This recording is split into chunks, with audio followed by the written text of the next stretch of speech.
Hello guys, if you want to change vibration settings on your Nokia 6.2, you have to go to the settings. Oh, I'm sorry, it was our website. Yeah, there is icon for the settings, so we are now in the settings and we have to go here and type vibrations.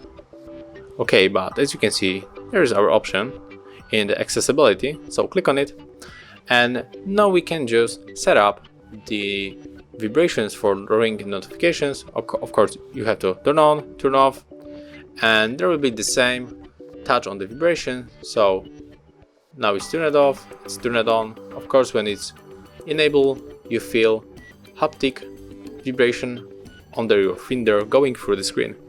So thank you for watching, leave likes, subscriptions and comments below.